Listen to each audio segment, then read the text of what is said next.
Merci au Seigneur.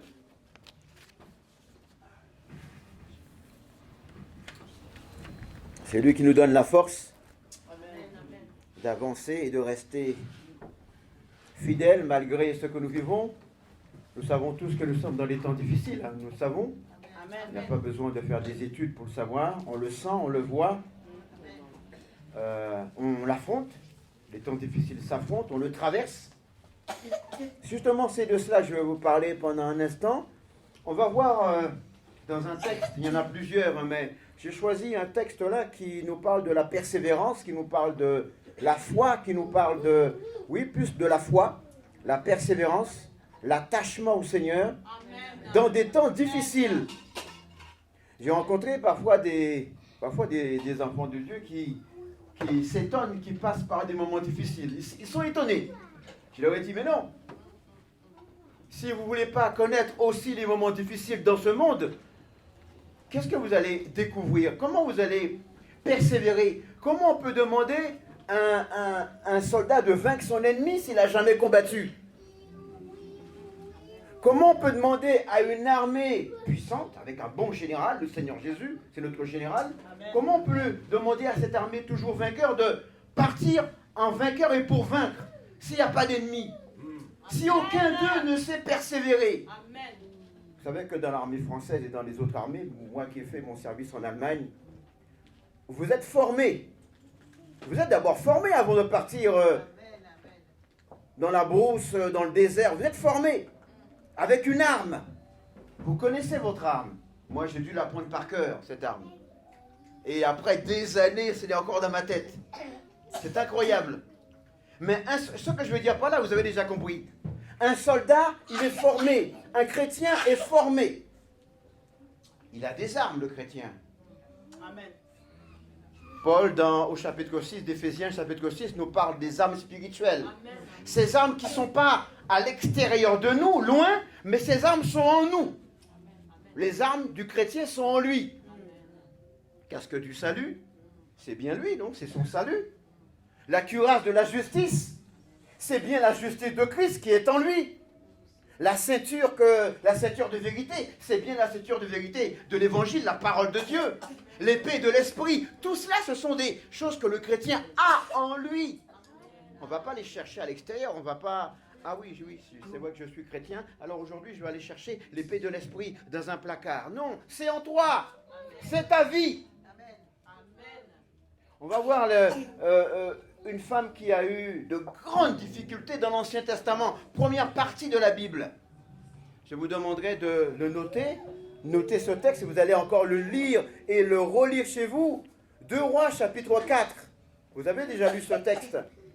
Nous sommes dans une phase très difficile en Israël.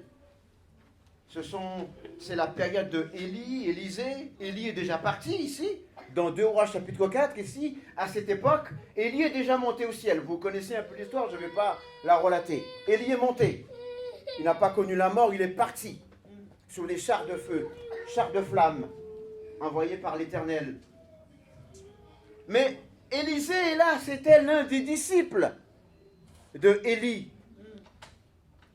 Et à cette époque, un prophète qui parcourait Israël avait des disciples qu'il formait, qu'il enseignait, qu'il apprenait. Et voici, nous nous trouvons dans ce texte de 2 Rois, chapitre 4, à partir du verset 8. Un jour, Élisée, c'est celui qui est juste, pardonnez-moi, chapitre 4, oui, verset 1er. Ce chapitre 4 est rempli de textes intéressants. Je vous demanderai de le lire chez vous. 2 Rois, chapitre 4. Vous lisez tout le chapitre. N'hésitez pas de lire la parole de Dieu et de l'étudier. Cela ne vous fera jamais de mal.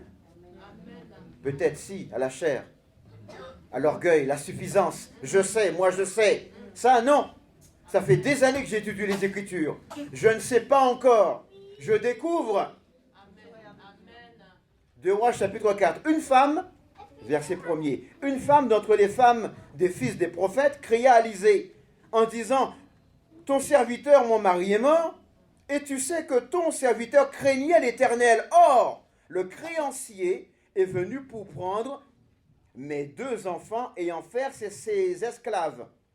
Élisée lui dit, verset 2, Élisée lui dit, que puis-je faire pour toi? Dis-moi, qu'as-tu à la maison?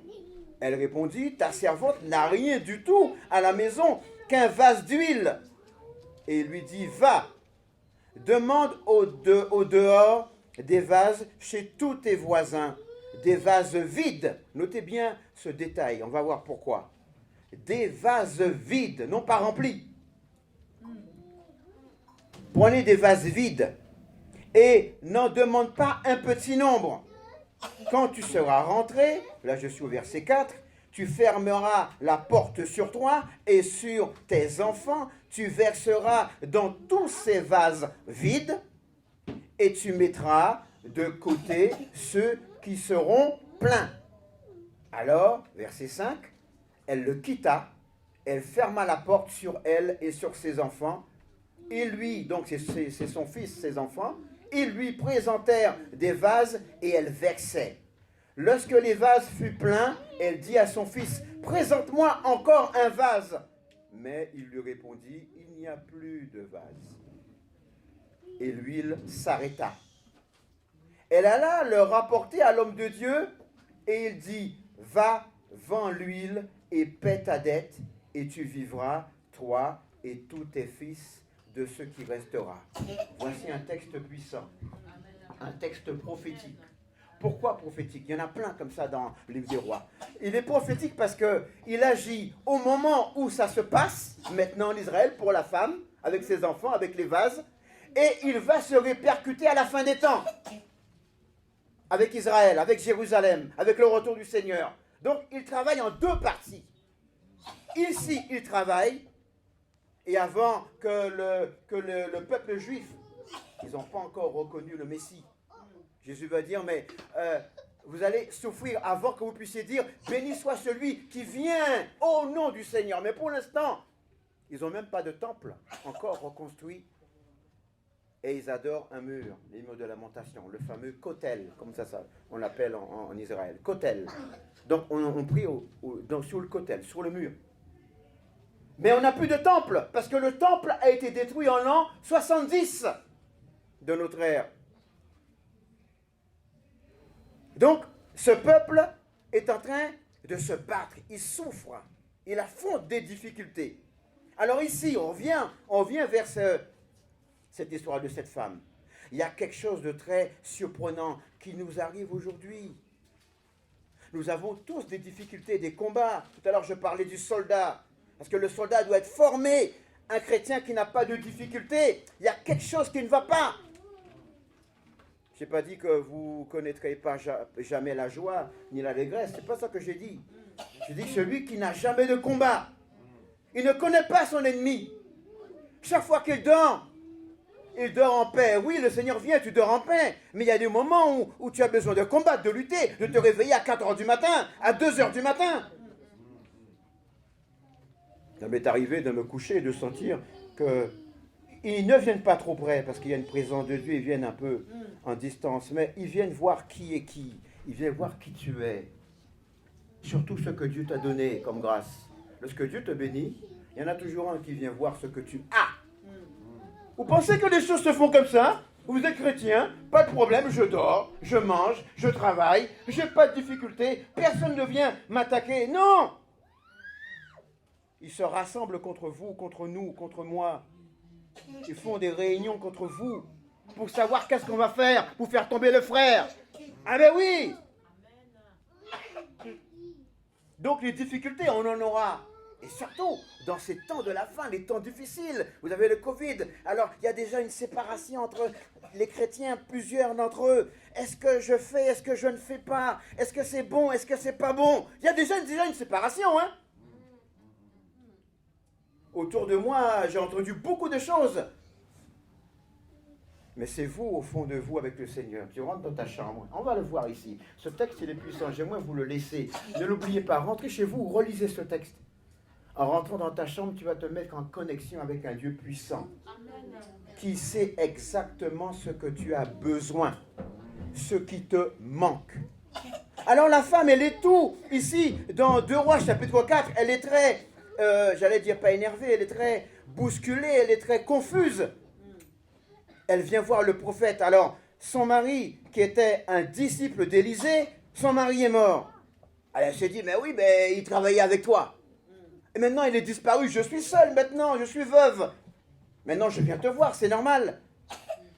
Mon mari est mort et tu sais que ton serviteur, donc son mari, craignait l'Éternel. Oh, le créancier est venu. Alors, cette femme-là, à cette époque, c'est pas comme maintenant. À cette époque, il n'y a pas de sécurité sociale. On ne rembourse pas les gens.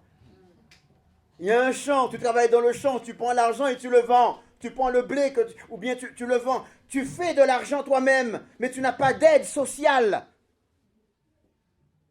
Cette femme, elle sait que, c'est son mari qui partait là-bas. Hein. Moi, je gardais les enfants. Comment je vais faire pour payer mes dettes?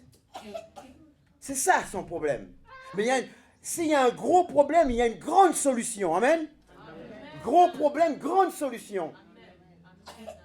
Et c'est ça qui nous donne la joie, c'est ça qui nous donne l'assurance. Élisée lui dit,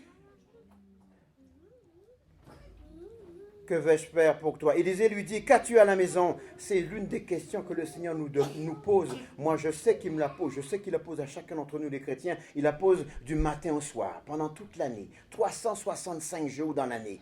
Qu'as-tu à la maison? Qu'as-tu chez toi? Où est ta foi? Qu'est-ce que tu as chez toi? Est-ce que tu es enfant de Dieu ou à moitié? Moitié, ça n'existe pas. Hein. Soit tu es, soit tu n'es pas. Amen. Je ne sais pas si vous le savez. Hein. Dans le monde spirituel, à moitié n'existe pas. Déjà ça, il faut le savoir.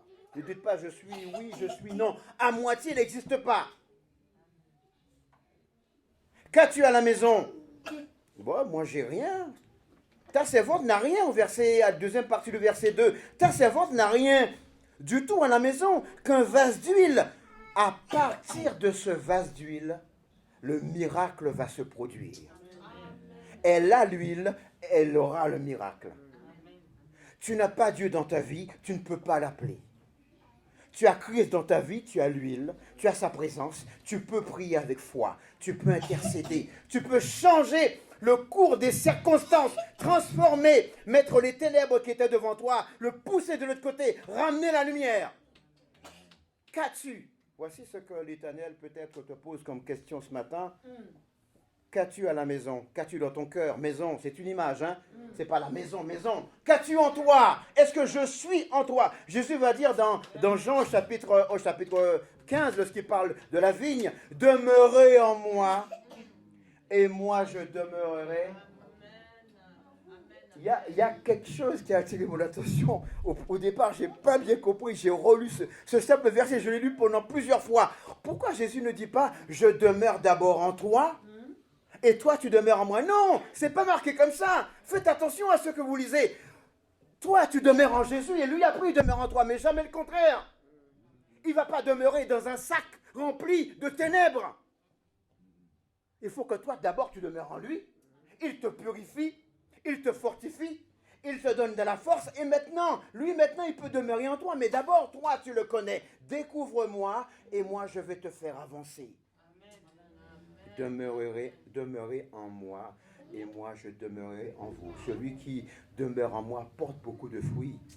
L'évangile de Jean, au chapitre 15, par rapport au cep et le vigneron. Alors ici, la femme, elle va dire, mais j'ai l'impression qu'elle a même peur de répondre à ce prophète, à Élisée. J'ai rien chez moi, je n'ai rien de spécial. Je suis pauvre. Je n'ai qu'un vase d'huile. Va, demande au dehors des vases chez tes voisins. Des vases vides. Et n'en demande pas un petit nombre. Ici, notez-le. Les vases représentent tes difficultés. Prends-les tous autour de toi. Ici, c'est marqué, ne demande pas un petit nombre. Ne dis pas, allez, je vais prier pour ce sujet, parce que c'est facile.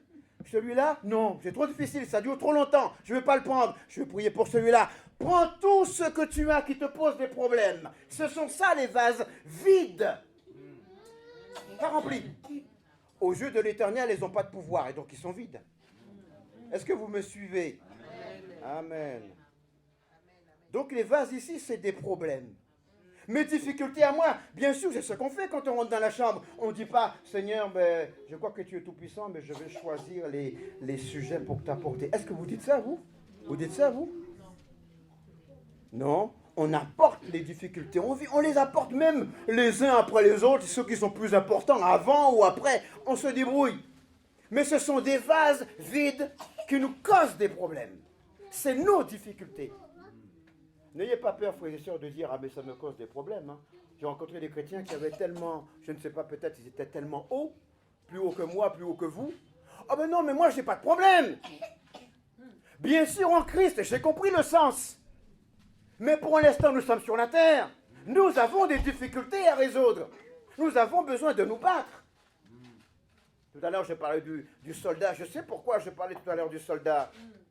Il lutte, il a l'arme.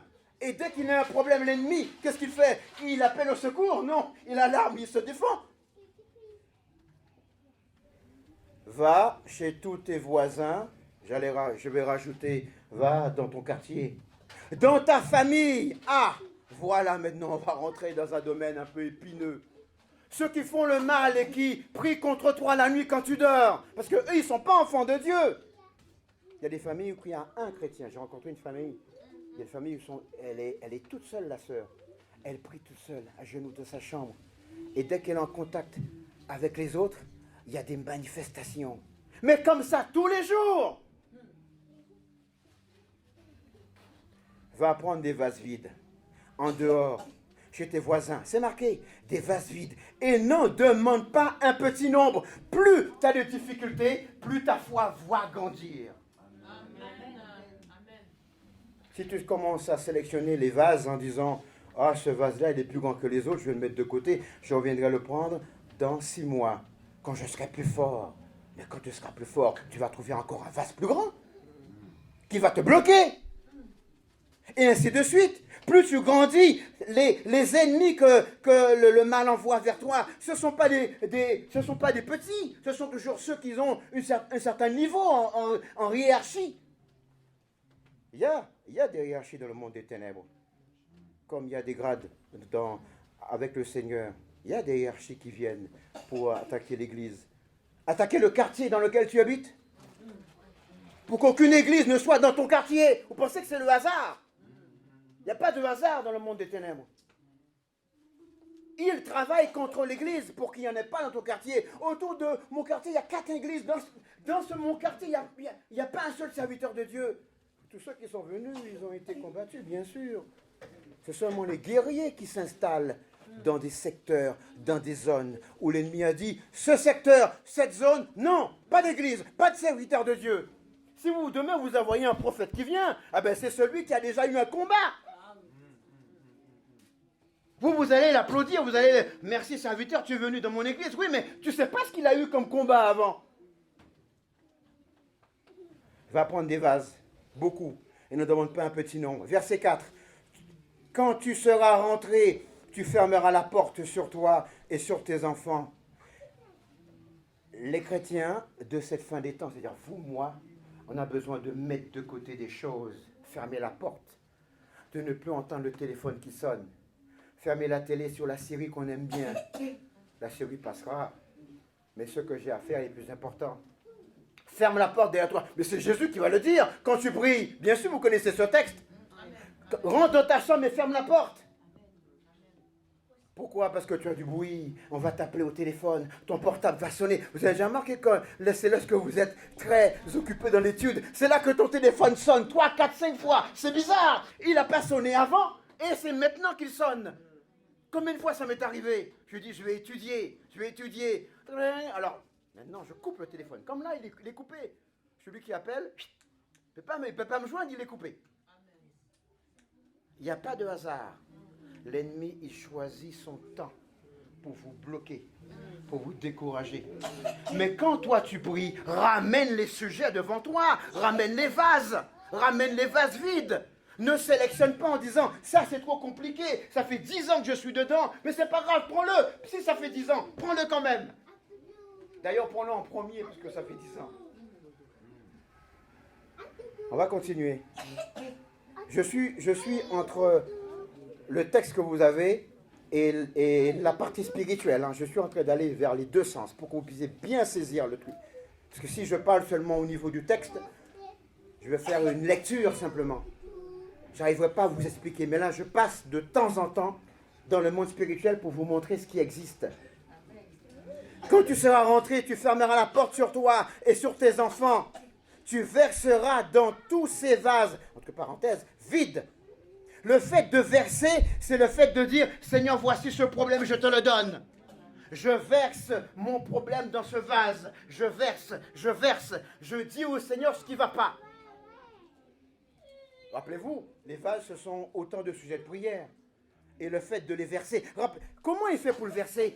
Il n'y avait pas de l'huile qui restait dans un vase. Elle va dire, mais je n'ai rien chez moi. Hein. Je n'ai qu'un petit vase, je n'ai qu'un petit pot, un vase d'huile.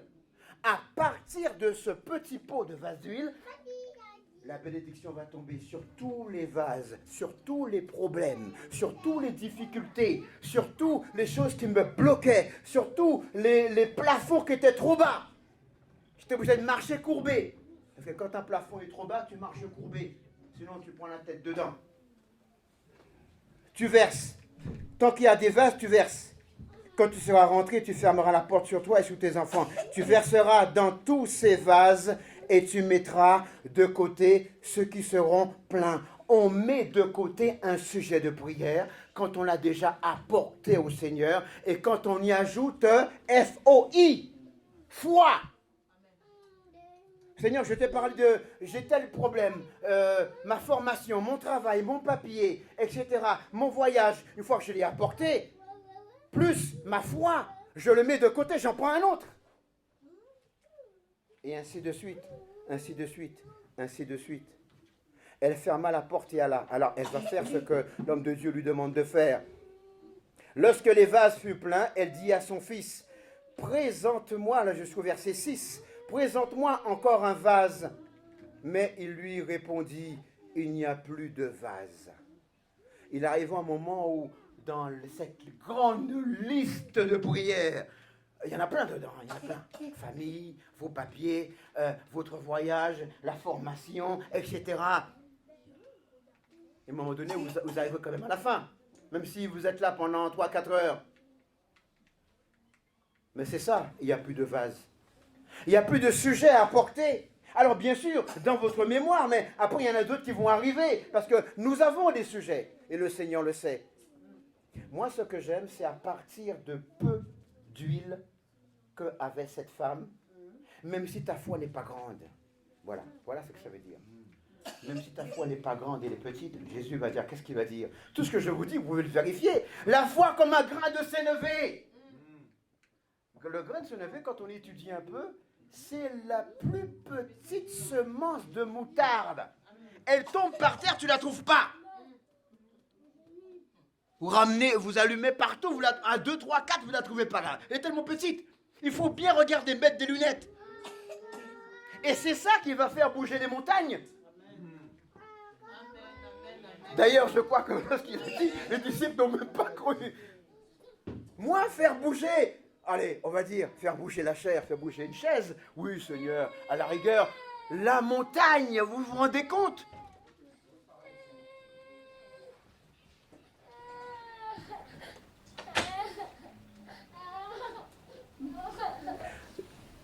Paul va dire, dans Éphésiens 6, justement, on va le lire, je n'aurais pu le citer parce que vous le connaissez, faire toutes sortes de prières. Là, il est, après avoir parlé des armes spirituelles, il va demander de prier pour moi. Priez pour moi. Je vais vous le donner, puisque je suis en train de le citer. Éphésiens chapitre 6.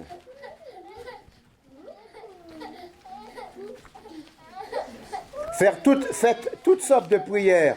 Après avoir donné, voilà, je l'ai sous les yeux rapidement. Hop.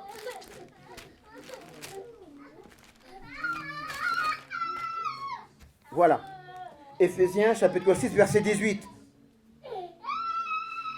Après avoir parlé des armes spirituelles, il va dire, faites en tout temps. Voilà. En tout temps. Toutes sortes par l'esprit, toutes sortes de prières et de supplications. Et il va rajouter quelque chose qui est très important, mais qu'on lit trop rapidement. Veillez à cela avec une entière persévérance. Et priez pour tous les saints. Priez pour moi, afin qu'il me soit donné, quand j'ouvre la bouche, de faire connaître hardiment, c'est-à-dire avec beaucoup de zèle, pas, oui, je parle du Seigneur, ouais, pas trop fort. Hardiment et librement le mystère de l'évangile. Vous connaissez ce mystère? C'est pour les païens et pour les juifs. Ça, le mystère. Parce qu'avant, c'était seulement pour les juifs. Quand Jésus va envoyer ses disciples, allez vers la maison des enfants d'Israël. Maintenant, c'est fini. C'est plus ça. Avec Actes chapitre 2, les fuseaux du Saint-Esprit, il n'y a plus seulement Israël, il y a la Samarie, il y a aux extrémités de la terre. Ce n'est pas seulement les Juifs. Et encore aujourd'hui. Alors, on revient à notre texte de Rois, chapitre 4. C'est vraiment une parole que cette femme a appliquée sans même connaître l'apôtre Paul. Parce que l'apôtre Paul, il vient plusieurs siècles après. Faites en tout temps toutes sortes de prières. Mais moi, c'est cela qui m'a frappé quand j'ai étudié ce texte. Le Seigneur ne demande pas, ta foi, il faut d'abord qu'elle soit très élevée, très grande, pour que tu commences à travailler avec moi, pour que tu commences à être béni. Si c'est ça, je crois qu'il y a pas mal de chrétiens qui sont exclus. Le Seigneur n'exclut pas les gens. L'homme exclut l'homme. L'homme exclut la société. Les problèmes se créent avec l'état d'esprit humain. Les projets mauvais, obscurs, humains. Oui, ça exclut les personnes qui n'ont pas les moyens.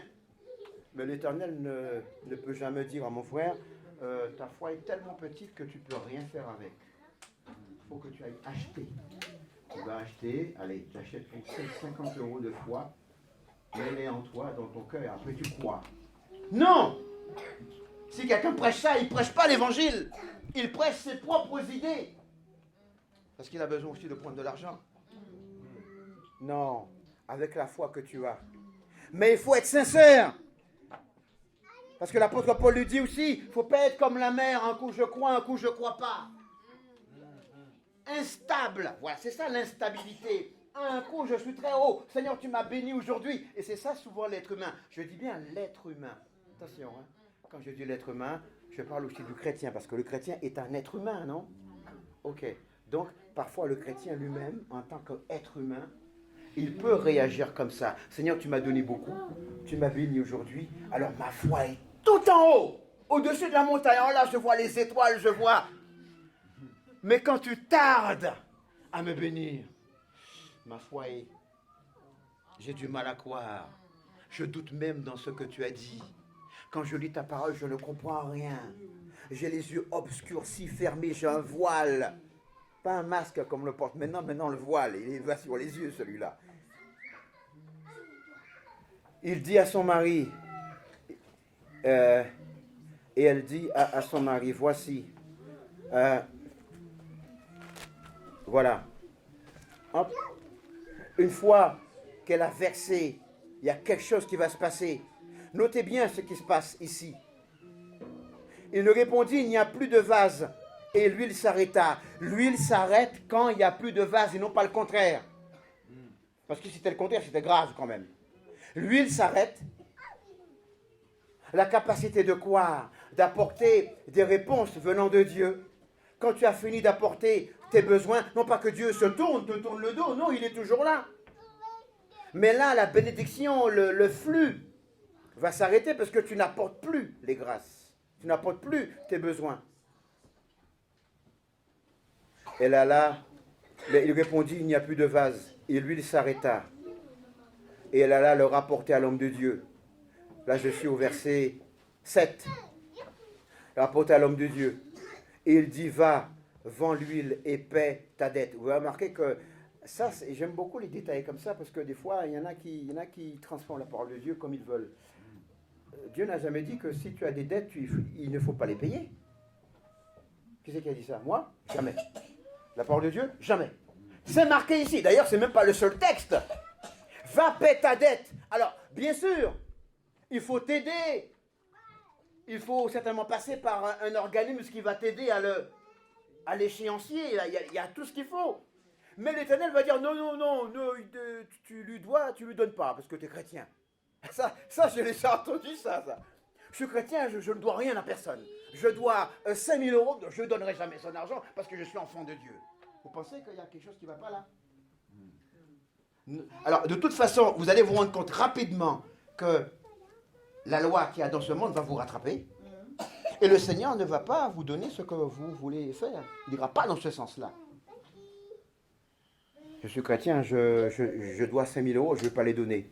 Parce que je suis enfant de Dieu. Je suis au-dessus de cela. Eh bien justement, si tu es au-dessus de cela parce que tu es enfant de Dieu, le Seigneur va t'aider à le payer. Amen. Ah. J'ai déjà entendu pas mal de choses. J'ai dû après à chaque fois redresser, équilibrer.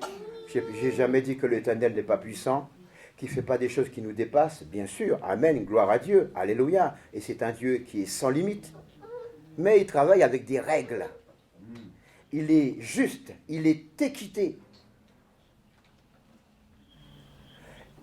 Elle alla le rapporter à l'homme de Dieu et il dit, va, vends l'huile et paie ta dette. Et tu vivras, toi et tes fils, de ce qui restera. J'aime beaucoup cela. Et dans ce contexte en Israël, où il y a le tumulte, où que même le Dieu d'Israël n'est jamais adoré tout seul, on fait des mélanges avec des idoles. Il y a encore un deuxième texte ici que je vais simplement lire avec vous, puisqu'il va ensemble. Encore Élisée, verset 8, et après je m'arrête ici, mais le message vous l'avez déjà compris. Oui. Un jour, Élisa passait par Sunem, je suis au verset 8, toujours dans 2 Rois, chapitre 4. Toujours ce même Élisée qui vient là de solutionner un problème en permettant à cette femme de payer ses dettes, mais de manger et de boire aussi, puisque son mari était mort. Un jour, il passe à Sunem. Il y avait là une femme de distinction qui le pressa d'accepter de manger. Et tous les jours, il passait dans ce même village.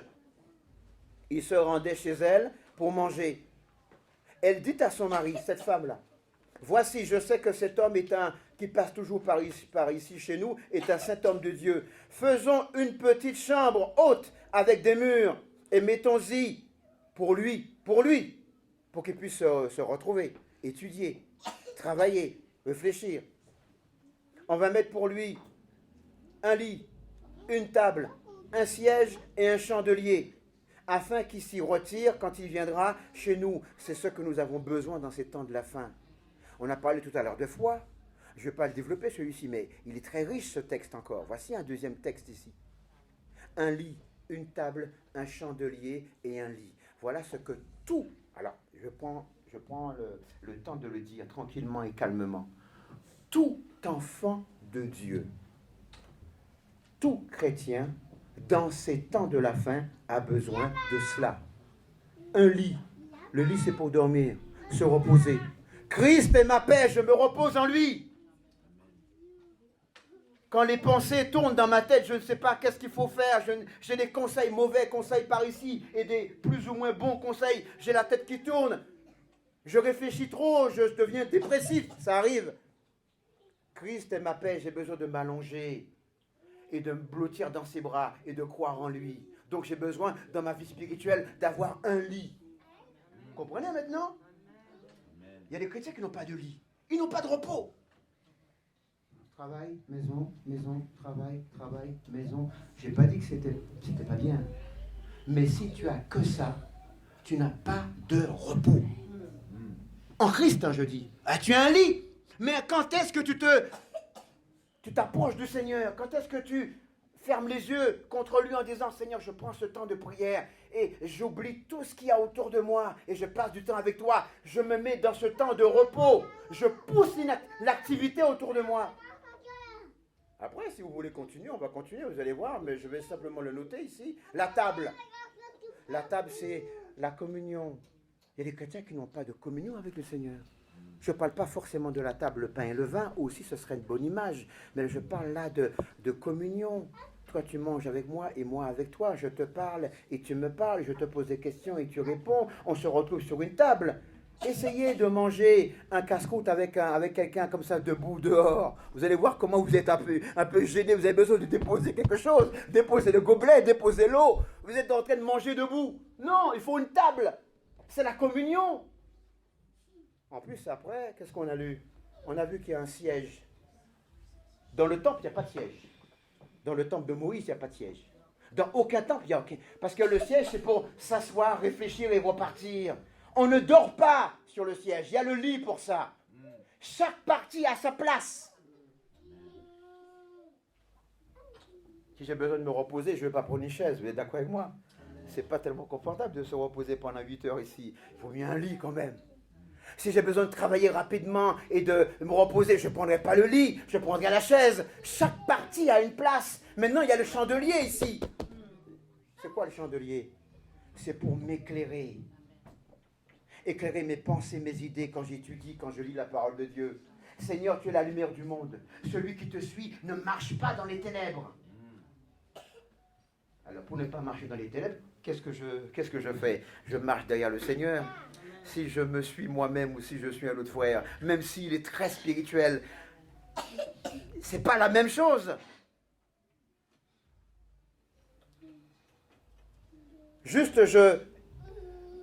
j'énumère un peu. Qu'est-ce que j'ai vu? Siège, table, chandelier et le lit, oui.